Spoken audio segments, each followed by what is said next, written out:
Hello friends, मेरा नाम है संतोष। चेस गुरुकुल चैनल में आपका स्वागत है, जहाँ पे मैं सिखाता हूँ चेस की ए टू जेड इंफॉर्मेशन करने वाला हूँ। शतरंज यानी चेस हम किस तरह खेल सकते हैं, सबसे आसान तरीका चेस सीखने का। तो दोस्तों, फर्स्ट हम स्टार्ट करेंगे चेस बोर्ड से, जिसमें होते हैं 32 वाइट स्क्वायर और 32 ब्लैक स्क्वायर। जैसे कि मैंने स्क्रीन पे दिखाया है, यहाँ पे 64 स्क्वायर्स होते हैं और उसके बाद आते हैं उसके ऊपर 16 pieces, 16 white pieces and 16 black pieces. तो दो ये चेस बोर्ड की रचना इस तरह चेस में बोलते हैं रैंक, और जो मैं वर्टिकल दिखा रहा हूँ उसे बोलते हैं फाइल्स।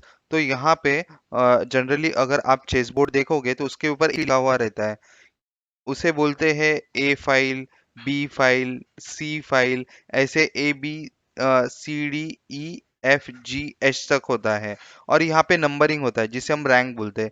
जैसे कि आप देखोगे चेस बोर्ड पे 1 2 3 4 ऐसे 8 तक नंबरिंग होता है। तो इसके जरिए हम चेस के हर एक मूव को लिख सकते हैं। अभी मैं आपको सिखाऊंगा कि चेस खेलते कैसे है। तो चेस को खेलने के लिए फर्स्ट मैं आपको बताऊंगा कि इसकी जो स्क्वायर्स होते हैं वो वर्टिकल, उसके अलावा अगर इसमें ये जो हाइलाइटेड स्क्वायर दिखा रहा हूँ उसे डायगोनल बोलते हैं। ये हुआ व्हाइट डायगोनल और ये हुआ ब्लैक डायगोनल। तो चेस में जो प्यादा है वो एक कदम या दो कदम हम अपने हिसाब से चला सकते हैं, लेकिन शुरुआत में ही। अगर मैं दो कदम शुरुआत में चला रहा हूँ तो उसके बाद मैं दो कदम फिर से नहीं चला सकता हूँ, उसके बाद मैं ओनली कदम चला सकता हूँ। तो अ, दूसरा मोहरा है अपना, जिसे बोलते हैं घोड़ा, यानी कि नाइट, जिसे हम 2.5 कदम खेलते हैं। 2.5 कदम यानी कैसे कि 1 2 और 2.5। तो यहाँ से मैं नाइट उठा के यहाँ पे रख सकता हूँ। जैसे कि मैं आपको दिखाता हूँ ब्लैक के नाइट को मैं किस तरह रख रहा हूँ।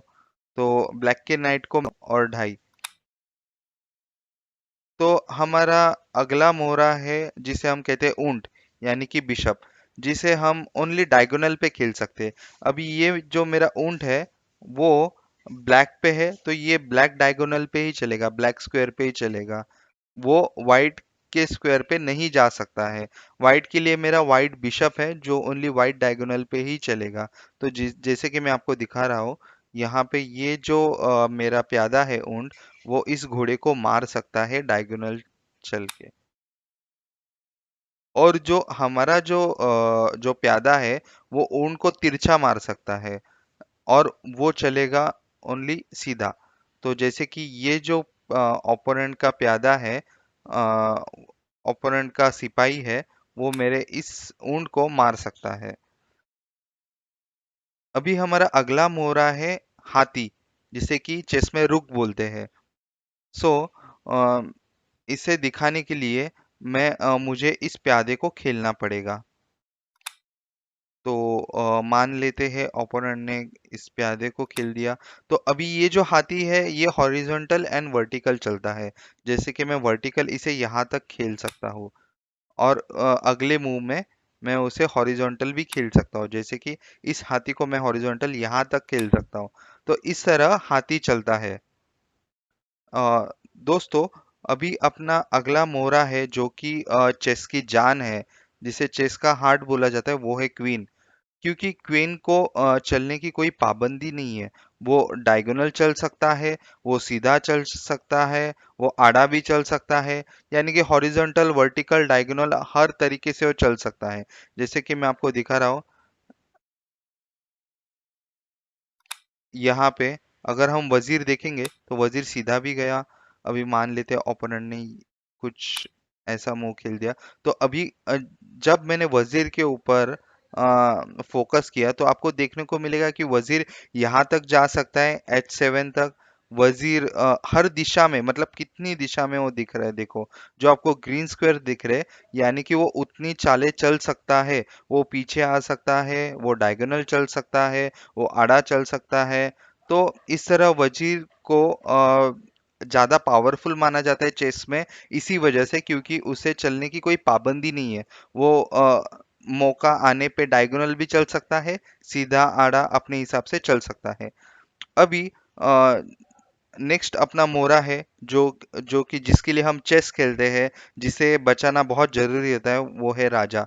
राजा तो वैसे बहुत इम्पोर्टेंट है चेस में, लेकिन वो ओनली एक कदम ही चल सकता है चेस में।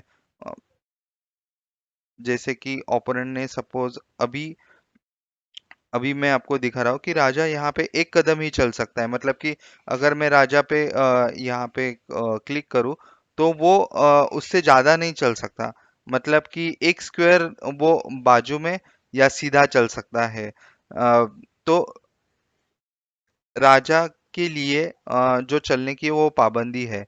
तो यहाँ पे वजीर जो है वो ज्यादा पावरफुल इसलिए माना जाता है क्योंकि वो राजा को प्रोटेक्ट कर सकता है, सेव कर सकता है कोई भी दिशा में जाके।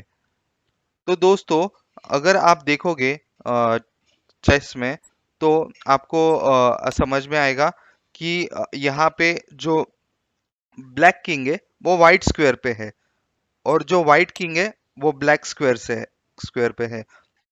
तो इस तरह रचना होती है चेस बोर्ड में कि ब्लैक किंग जो रहता है वो व्हाइट पे रहता है, और व्हाइट किंग जो है वो ब्लैक स्क्वायर पे रहता है। तो आपको ये वीडियो कैसा लगा? आपको और कुछ सीखना है तो मुझे कमेंट में लिख के भेजो, मैं वो टॉपिक भी सिखाऊंगा। और अगर आप देखोगे तो यहाँ पे राइट हैंड साइड में इन सब पीसेस के नोटेशन भी आए हैं। तो आपको चेस में और कुछ सीखना है तो मैं यूट्यूब पे लाइव आके सिखाऊंगा, या फिर मेरा व्हाट्सएप नंबर आप नोट कीजिए और मुझे मैसेज करिए। तो चेस में आज के लिए इतना ही। हम मिलेंगे नेक्स्ट वीडियो में। ये video like share and subscribe करना ना भूलिए। Thank you.